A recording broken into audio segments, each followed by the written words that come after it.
nearly half of all LGBTQ TV characters are canceled.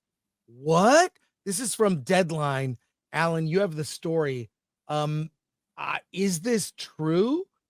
Let's look at this.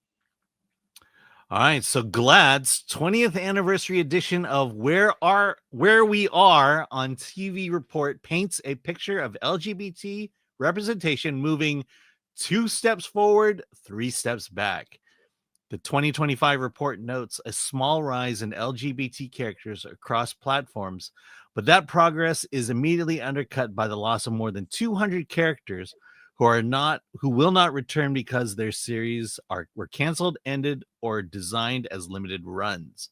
The report highlights a large and concerning number of trans-inclusive series ending, while trans-inclusive characters increased slightly from 24 to 33 year over year. Only 4 appear on shows that were renewed, a sign that stability is shrinking even as visibility inches forward.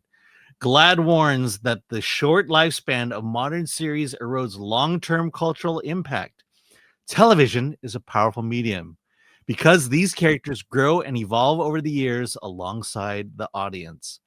But with shrinking seasons and limited renewals, the potential larger impact of these characters disappear.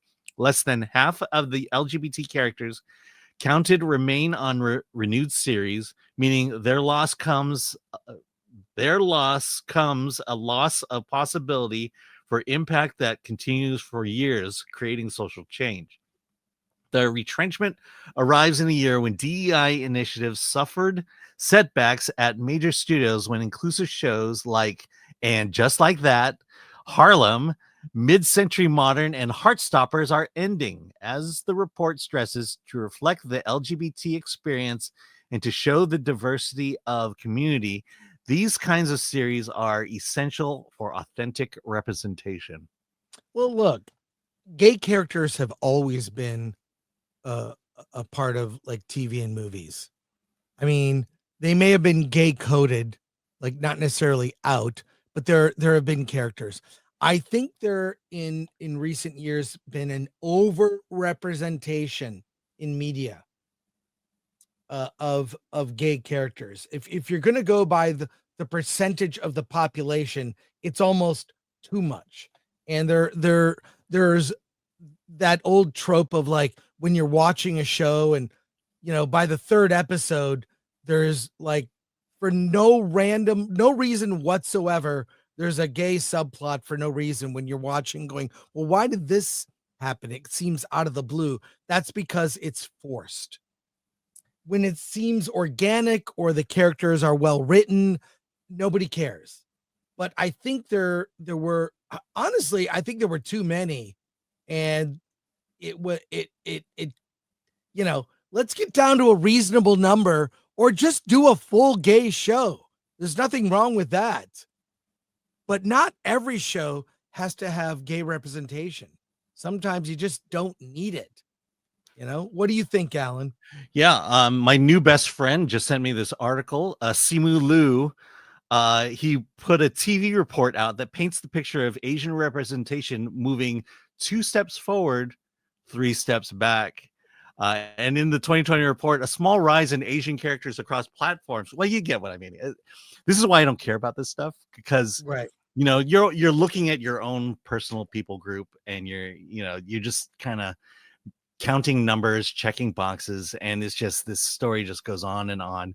And the other thing is what they don't take into account is the fact that production across the board is contracting, which means not only are there fewer gay and lesbian characters, but there are fewer Black characters, Latino characters, Asian characters, and white characters across the board. But Alan, gays are most affected.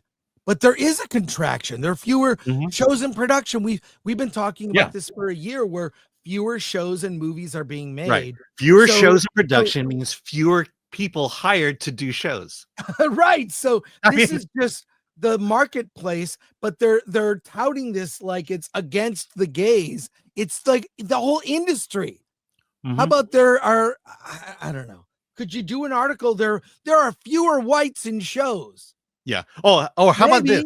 Maybe. 100% of all TV shows being produced have gay characters in them. Right. I would say that could be accurate. I know.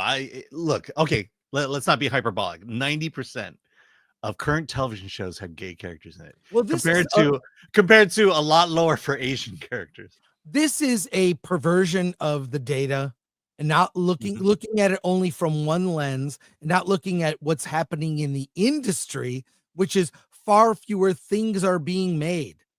There was a streaming gold rush, and that's over. And the strikes didn't help. And the marketplace, the dwindling audiences have not helped. So this is just a natural course of the market.